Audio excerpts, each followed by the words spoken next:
बिस्मिल्लाहिर्रहमानिर्रहीम। मैं हूं कासिम अली मंशा एडवोकेट और आप देख रहे हैं हमारा यूट्यूब चैनल एलिया कंसल्टेंट्स।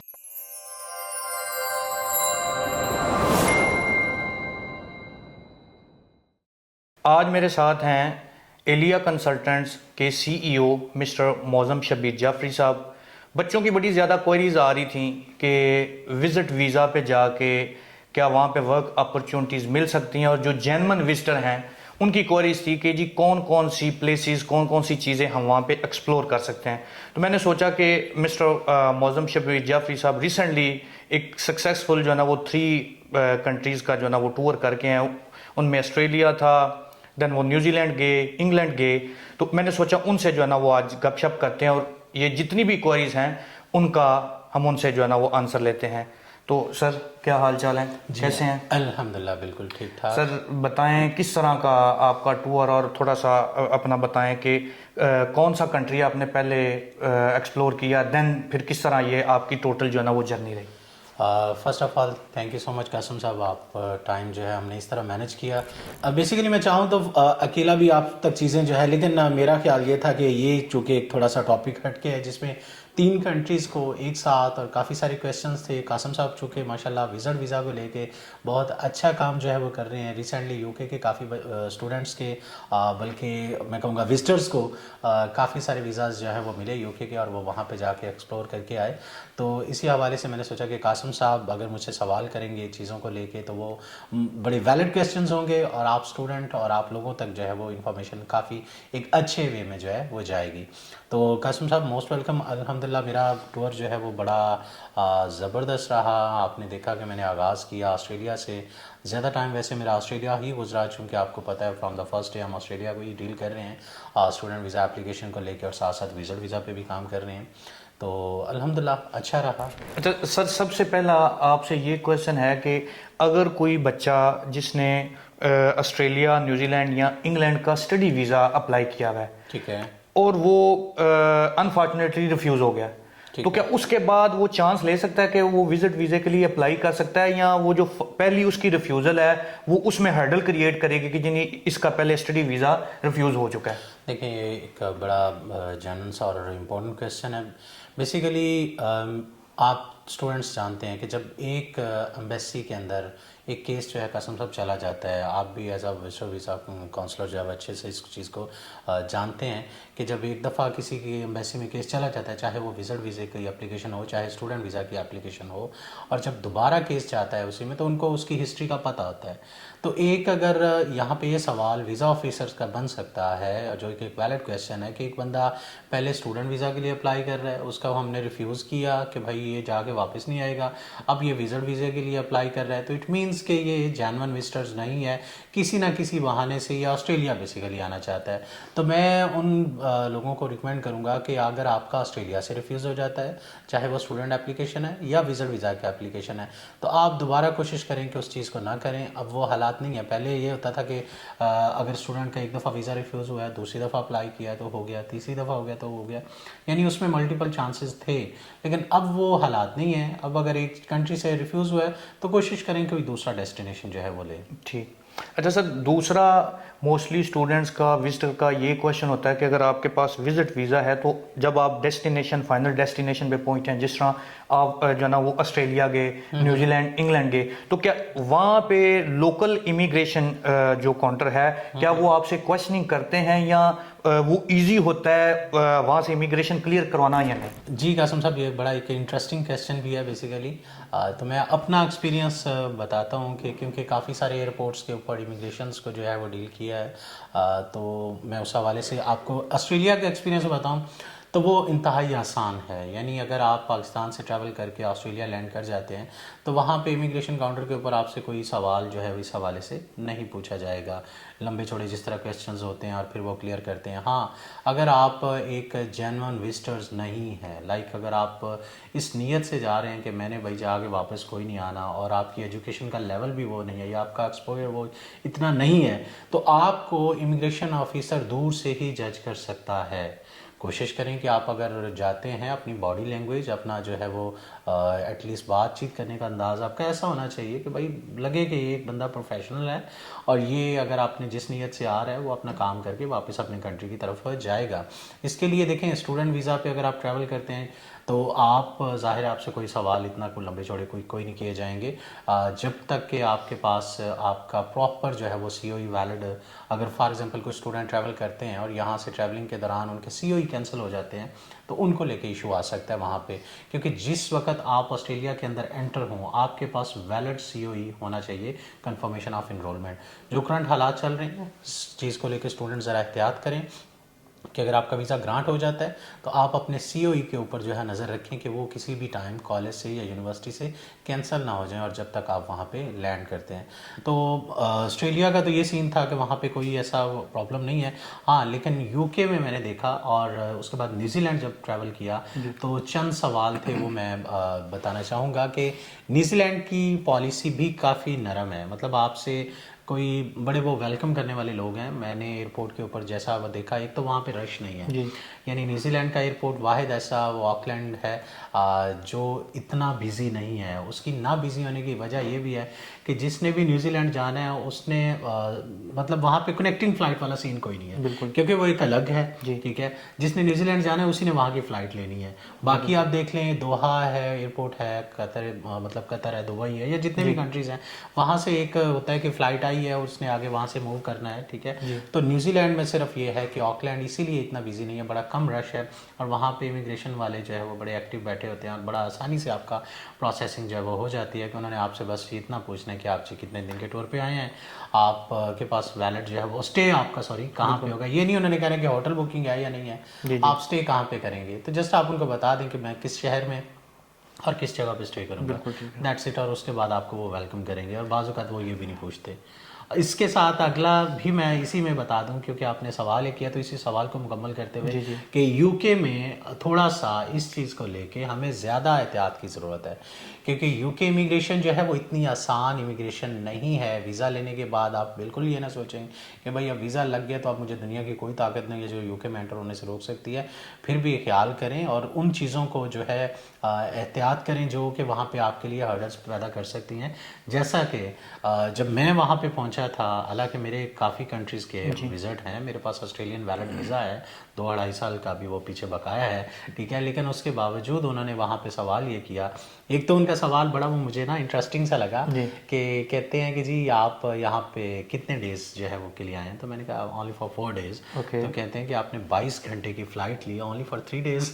तो मैंने कहा कि नहीं भाई, मेरा बिजनेस है पाकिस्तान में, सो मेरे पास इनफ टाइम नहीं है, क्योंकि आपको पता है पीछे मामला ऐसे थे, स्टूडेंट्स इंतज़ार में थे, मुझे वापस भी आना था। तो मैंने वहाँ पे वो 3 दिन का, फिर उसके बाद उन्होंने पूछा ये स्टे कहाँ पे करेंगे। मैंने बताया मेरे होटल का नाम मुझे याद था। उन्होंने कहा जी होटल बुकिंग हमें चाहिए, देखनी है। वो मैंने फ़ौरन से अपने मोबाइल में जो है वो दिखा दी। उसके बाद उन्होंने कहा जी रिटर्न टिकट भी हमें आप शो करवाएं कि आप 3-4 दिन में जो आपका प्लान है उसके अकॉर्डिंग वापस जा रहे हैं। तो फिर वो भी उनको दिखाया। उसके बाद फाइनली उन्होंने वेलकम किया और मुझे क्लियर किया। नए जो बंदे जाने वाले हैं विज़िट वीज़ा पे अगर कोई जाता है तो एटलीस्ट इन चीज़ों का ख्याल करें और थोड़ी सी इंट्रो प्रिपरेशन उनको जो है वो ज़रूर होनी चाहिए। बाकी कासिम साहब आप माशाल्लाह UK का कर रहे हैं तो इस चीज़ों को आप बेहतर जानते हैं कि किस तरह लोगों को गाइड करना और किस तरह ट्रेन करना है। अच्छा सर, एक क्वेश्चन ये है कि अब जिस तरह UK यहाँ से स्टूडेंट जाते हैं और आगे फिर वो शेंजन को विज़िट करते हैं, तो क्योंकि आप का टाइम काफ़ी ज़्यादा ऑस्ट्रेलिया गुजरा है, तो आया क्या जो ऑस्ट्रेलिया में स्टूडेंट हैं वो अपनी हॉलीडेज़ के लिए, वेकेशंस के लिए ऑस्ट्रेलिया से UK या न्यूजीलैंड जो ना वो जा सकते हैं? इजी है प्रोसेस सारा, क्योंकि आप इस प्रोसेस से जो ना वो ऑलरेडी गुजर चुके हैं। बिल्कुल, ये ना एक कह लें कि बड़ा आसान सा प्रोसेस है जब आपके पास एक किसी अच्छे कंट्री का वीज़ा होता है। जैसा कि न्यूजीलैंड अगर रिसेंटली मैंने ट्रैवल किया तो आपने देखा होगा हमारे साथ ही एक बच्चा था सभी बिल्कुल, और उसका वीज़ा भी अप्लाई किया था।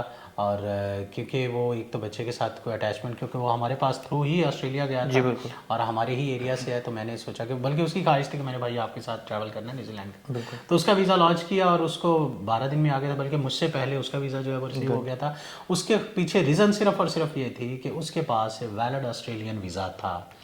तो जो स्टूडेंट्स ऑस्ट्रेलियन वीज़ा पे ऑलरेडी वहाँ पे रह रहे हैं या फिर कोई UK अगर कोई रह रहा है, अगर वो चाहते हैं कि किसी दूसरे कंट्री विज़िट करना चाहें तो उनके लिए प्रोसेस प्रोसेसिंग इंतहाई आसान है और उसके लिए जितने यहाँ से डॉक्यूमेंट्स की ज़रूरत होती है उतने वहाँ से आपको नहीं चाहिए, ना आपके वो टैक्स रिटर्न्स, ना आपकी वो लंबी चौड़ी बैंक स्टेटमेंट, सिर्फ आपको इतना ही है कि आपने फंड्स उतने कवर करने हैं जितना आपका ट्रिप है। तो उस दौरान जो है वो तो बआसानी हो सकता है। बल्कि मैं कहूँगा कि आप ज़रूर स्टूडेंट्स जो हैं वो वैलिड वीज़ा यूएस का, कनाडा का और दूसरे कंट्रीज़ का ले लें, क्योंकि हालात ऑस्ट्रेलिया के या किसी भी ममालिक के कोई पता नहीं होता।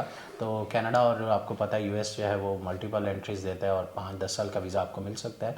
तो आप वो ले लें ताकि हालात किसी टाइम भी अगर बिगड़ते हैं तो आपके पास दूसरी ऑप्शन होनी चाहिए कि आप वहाँ से किसी अच्छे कंट्री मूव हो सकें। अच्छा सर, एक बड़ा ही इंपॉर्टेंट क्वेश्चन जो कि बहुत ज़्यादा क्वेरीज आती हैं, अब मुझे ये बताएं कि आपने माशाल्लाह 3 कंट्री विज़िट की हैं, तो लोगों का क्वेश्चन ये होता है कि जी अगर हम यहाँ से विजिट वीज़ा पे वहाँ पे मूव करते हैं सही तो है। आया वहाँ पे हमें को वर्क अपॉर्चुनिटीज़ मिलती हैं कि नहीं मिलती? क्या इन तीनों कंट्रीज़ का काइंडली जो है ना वो 1 बाय 1 आप आंसर दीजिएगा कि क्या ये वर्क वीज़े में कन्वर्ट किया जा सकता है या स्टडी वीज़ा में कन्वर्ट किया जा सकता है? अगर एज अ विजिटर वहाँ पे जाते हैं तो क्या पॉसिबिलिटीज़ हो सकती हैं? देखिए कासिम साहब, मैंने जो ऑस्ट्रेलिया में देखा है कि ऑस्ट्रेलिया में लोग जाके विजिट वीज़ा से कन्वर्ट कर सकते हैं स्टूडेंट वीज़ा पे। स्टूडेंट वीज़ा अगर आपको मिल जाता है तो देखें एक बड़ा एक तो वो होता है कि जैसे विजिट वीज़ा अगर आपको 6 माह का मिला है, 3 माह का मिला है या साल का मिला है, ठीक है, तो उसके बाद आपके पास ऑप्शन है कि आप विजिट वीज़ा उसको स्टूडेंट वीज़ा में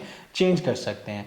वर्क वीज़ा का मेरा नहीं ख्याल कि इतनी आसानी हो वहाँ पे रहते हुए, क्योंकि वर्क के लिए हो तो सकता है कन्वर्ट हो जाए, लेकिन उसका क्राइटेरिया जो है वो यूँ है कि आपको ज़ाहिर है आर्ट्स वो करना पड़ेगा या पीटी करना पड़ेगा, क्योंकि आपके पास वीज़ा कैटेगरी जो आप चेंज कर रहे हैं वो एक कह लें स्किल्ड आपके पास जो है वो वीज़ा होगा।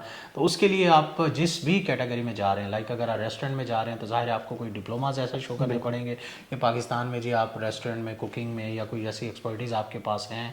और अगर आप एज अ बार्बर जो है वो वहाँ पे चेंज करें तब भी आपको पाकिस्तान से वैलिड जो है वो सर्टिफिकेशन चाहिए। मतलब कोई भी आप वीज़ा स्विच जब कर रहे हैं तो आपके पास एक एविडेंस जो है ज़रूर होना चाहिए, और साथ साथ आपको आइट्स की भी ज़रूरत है। तो आप अपना विजिट से स्टूडेंट पे वीज़ा कन्वर्ट कर सकते हैं। इसी तरह चलते हैं न्यूजीलैंड की तरफ, तो वो भी वहाँ पे भी ऑलमोस्ट सिमिलर है, जैसा कि वो ऑस्ट्रेलिया का बिल्कुल पड़ोस मुल्क है और उनके आपस में अटैचमेंट भी काफ़ी है।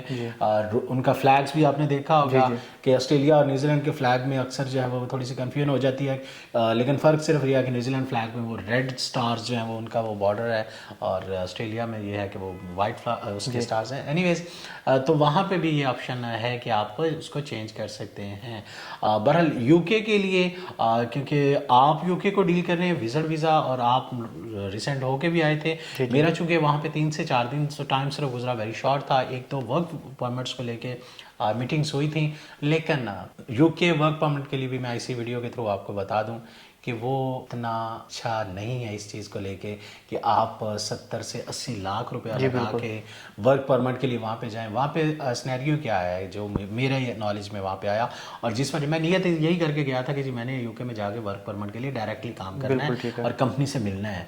लेकिन मुझे 1-2 दोस्त ऐसे मुखलिस वहाँ पे मिले जिन्होंने मशवरा ये दिया कि भाई इस काम में बिल्कुल ना आइएगा, और उन्होंने कुछ एग्जाम्पल्स दी कि यहाँ पे लोग क्या करते हैं, पाकिस्तानी कुछ कम्युनिटीज़ हैं या कोई इंडियंस हैं या जो भी वहाँ पे फॉरनर्स हैं, कि वर्क परमिट के लिए कंपनी रजिस्टर्ड किया जी, उस पर 5-7 वीज़ाज निकलवा लिया, फिजिकली वो कंपनी कोई एग्जिस्ट नहीं करती, और जब बंदा यहाँ से वो उन्होंने बेसिकली दिहाड़ी लगानी होती है कि आप मूव करता है जब बंदा वहाँ पे मूव करता है कोई उसका वाली वारिस नहीं होता। फिर वो ही जो है वो 70-80 लाख लगा के गए होते हैं और कहते हैं जी 5 साल का आपका वर्क परमिट है, आपके पास कोई वहाँ पे अपॉर्चुनिटी और कोई भी आपका हाथ पकड़ने वाला कोई नहीं होता। और फिर क्या होता है कि पेरेंट्स और फिर लोग जो हैं वो पीछे पाकिस्तान जहाँ से उन्होंने वीज़ाज लिए होते हैं फिर उनको आके परेशान करते हैं। तो मैं कहता हूँ कि आप देखें 70-80 लाख रुपया लगा के अब जब मूव कर रहे हैं तो क्यों ना आप 1.5-2 लाख रुपया लगा के विजिट वीज़ा अप्लाई करके और वहाँ पे जाके भी फिर वही चीज़ें आपने करनी है कि आप वहाँ पे कन्वर्ट करवा सकते हैं। आप अपने लिए खुद जाके वर्क परमिट तलाश कर लें, आपको जेन्युइन चीज़ों की समझ आ जाएगी। तो ये एक बेस्ट है। बाकी जाहिर है वर्क परमिट जो है वो उस हवाले से, वर्क के हवाले से आप इसमें थोड़ा सा मज़ीद इजाफा कर दें कि जो लोग वहाँ पे जाते हैं उनके लिए वहाँ पे क्या ऑप्शंस हैं। उसमें सर ये है कि यूके क्योंकि मैं रिसेंटली होके आया हूँ, आपसे पहले मैं होके आया था, तो अभी ये है कि 21 जन से उन्होंने एक पॉलिसी को जो ना वहाँ पे एप्लीकेबल कर दिया और उसमें कुछ डोमेन्स उन्होंने दी हैं।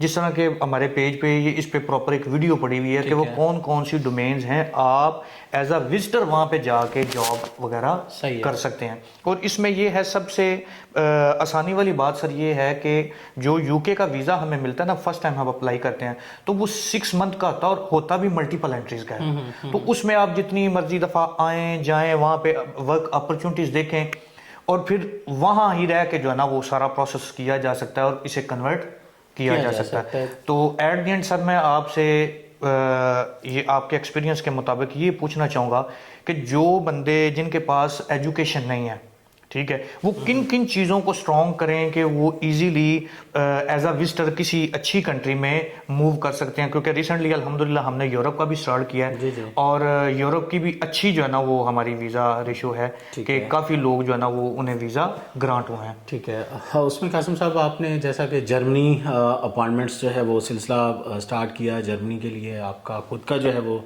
माशाल्लाह वीज़ा जो है आपके पास है और आप मेरा 1 मार्च से जी 1 मार्च की फ्लाइट ठीक है। तो जाहिर है आप चीज़ें वहाँ पे जाके मज़ीद जो है वो ऑप्शन जो है वो बच्चों के लिए और लोगों के लिए देखेंगे। विजिट वीज़ा के लिए देखें कि लंबी चौड़ी ट्रैवल हिस्ट्री की ज़रूरत जो है वो नहीं है, ख़ास तौर पे उन लोगों के लिए जो पाकिस्तान में एक बिज़नेस जो है वो रन कर रहे हैं, अपनी बैंक स्टेटमेंट को अच्छी तरह मेंटेन कर रहे हैं और ख़ास तौर पे जो 30 इयर्स प्लस एज है। नो डाउट कि आपने रिसेंटली कुछ लोगों को विजिट वीज़ा जो है वो करवा के यूके का दिया जिसमें उनकी एज जो है 20 से 25 साल के बिल्कुल रिसेंटली जो है ना वो लगा हमारा। तो ये एक लेकिन मेजॉरिटी आप समझते हैं कि चांसेस उन्हीं के ही ज़्यादा होते हैं जो 30 प्लस होते हैं। जी बिल्कुल। तो यही कहना चाहूँगा कि अगर आप उसके लिए अप्लाई करते हैं, यूके के लिए करना चाहें, यूरोप के लिए करना चाहें, आपकी ट्रैवल हिस्ट्री नहीं भी है तो आप अपना बाकी के केस को देखें कि आपके पास वैलिड बाकी डॉक्यूमेंट्स हैं कि नहीं है, और अगर हैं तो फिर आप कासिम साहब से कांटेक्ट कर सकते हैं, ऑफिस आके मुलाकात करें और अपना केस जो है वो एक देखें। हम आपसे एक चार्ज लाखों रुपए नहीं करेंगे कि भाई हम आपसे जो है वो कोई 20-30-50 लाख जो है वो आपसे चार्ज करेंगे। हमने अपनी कंसल्टेंसी चार्ज करनी है जो कि एक रीज़नेबल अमाउंट है। उसके लिए आप कासिम साहब का नीचे कॉन्टैक्ट नंबर भी है, वो भी आप इनसे कॉन्टैक्ट भी कर लीजिएगा। तो आप कर सकते हैं विजिट वीज़ा के लिए, जो कि एक बड़ा एक बेस्ट ऑप्शन है। अगर आपके पास स्टूडेंट एप्लीकेशन जो आपकी रिफ्यूज़ हो जाती है या आप एलिजिबल नहीं है तो विजिट वीज़ा दूसरी एक ऐसी अहम चीज़ है कि आप जा सकते हैं उस पर। Thank you so much sir आपके टाइम का, और होप सो जितनी हमारी ये कन्वर्जेशन हुई है उससे काफ़ी ज़्यादा जो क्वेरीज आती हैं उनका आंसर लोगों को मिल गया होना है। और एट द एंड मैं एडिशनली थोड़ा सा बता दूं कि इस टाइम यूके की विजिट वीज़ा की सर रेशो बहुत अच्छी चल रही है और यूके एक वाहद इस तरह की कंट्री है जो अच्छी कंट्रीज में यूके इस तरह की वाहद कंट्री है कि जो आपकी ट्रैवल हिस्ट्री को सर वो कंसीडर ही नहीं करते। मींस के फ्रेश पासपोर्ट पे वीज़ा जो है ना वो अल्हम्दुलिल्लाह हमारे ग्रांट हुए हैं। उसमें सर जो एक की पॉइंट है ना, की पॉइंट सर ये है कि आपकी बैंक स्टेटमेंट अच्छे तरीके से, और वो भी ज़्यादा अरसा नहीं, आपने सिर्फ 3 माह के लिए अपनी बैंक स्टेटमेंट को हमारी एडवाइस के मुताबिक, हमारी सजेशन के मुताबिक आपने जो ना वो चलानी है। उसके बाद इंशाल्लाह अज़ीज़ हम पूरी कोशिश करेंगे कि फ्रेश पासपोर्ट पे सर, और अभी रिसेंटली हमारे फ्रेश पासपोर्ट पे वीज़ा ग्रांट भी आया है। तो बाकी थैंक यू सर अगेन आपके टाइम का। जी वेलकम। बाकी जी शुक्रिया। मज़ीद आपका कोई सवाल को माइंड में हो, कोई और कोई क्वेश्चन हो तो आप नीचे कमेंट बॉक्स में भी पूछ सकते हैं, और कोशिश करें कि ऑफिस विज़िट करके जो चीज़ें डिस्कस की जा सकती हैं वो टेलीफोनिक जो है वो नहीं होती। इलिया कंसल्टेंट सेटेलाइट ऑन हाफिज़ाबाद हमारा ऑफिस है, और मोस्ट वेलकम। आप Monday to Friday morning 9 to 5 PM आप हमें विज़िट कर सकते हैं। Thank you so much. Thank you. अल्लाह हाफिज़।